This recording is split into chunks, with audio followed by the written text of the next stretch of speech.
Sometimes voters need extra assistance in the check-in process. There are special messages that may be attached to a voter's record to better help you serve them. Here are some special messages to help you provide better service to our voters. A voter that may need assistance during the voting process. Some voters may need assistance during the voting process. If the voter has previously requested assistance, this message will appear above their name. The voter may have brought someone with them to help them in the voting process. If so, the person assisting the voter will need to sign the oath to provide assistance.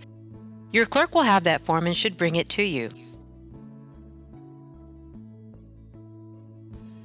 The person assisting the voter will need to sign the Oath to Provide Assistance form located in the blue Forms and Affidavit notebook. This is what the form looks like.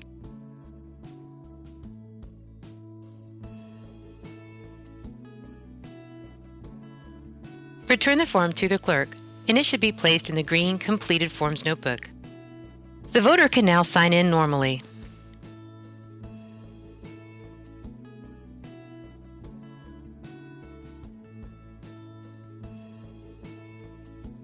Once the voter completes the sign-in, accept the signature and issue the voter pass.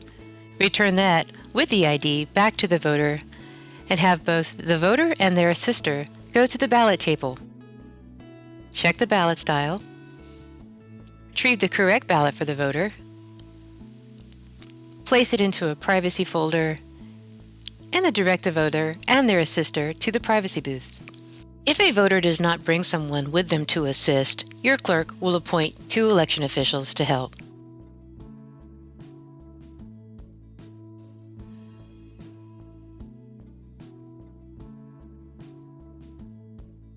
A voter may have requested that a ballot be mailed to them prior to the election day. If the voter has their mail ballot with them, they can surrender it to you. This is what a vote-by-mail ballot looks like.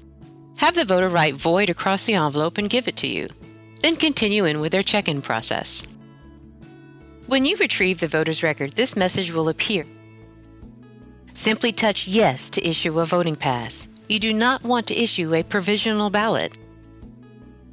By touching "Yes," the voter's mail ballot will be instantly voided, whether it's in the mail or on their kitchen counter.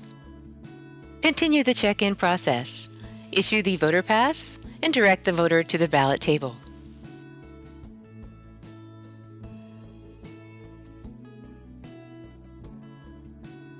In some instances, when you retrieve a voter record, you may see the word "inactive" listed next to their name, highlighted in blue. An inactive voter is one whose mail that we have sent to them has been returned to us by the postal system. Have the voter complete the residential address change affidavit.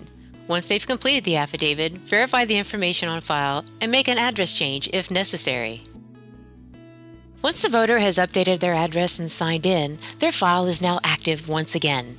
Complete the check-in process, issue the voter pass, and direct the voter to the ballot distribution table. Your electronic poll book contains all the name of registered Leon County voters. You may end up swiping a driver's license and the voter is not found. If so, this message will appear. Touch "No." First, let's do a manual search for the voter and exhaust that before we send the voter to the clerk for a statewide search. Touch "Search for Voter" and enter in birth date, last name, or first name to find your voter. Just a helpful hint, the easiest search is a birth date and first name search. In this case, you may bring up a grid. Look at your ID and choose the right person. Be sure to do an exhaustive manual search before you send the voter to the clerk.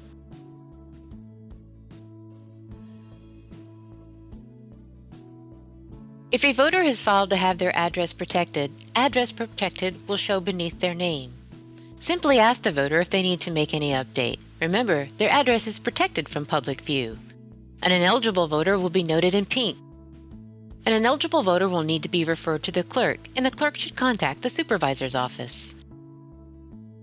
A pending voter is one whose voter registration is incomplete.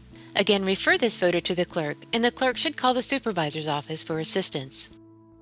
We all want to make this a fantastic experience for you and for your voters.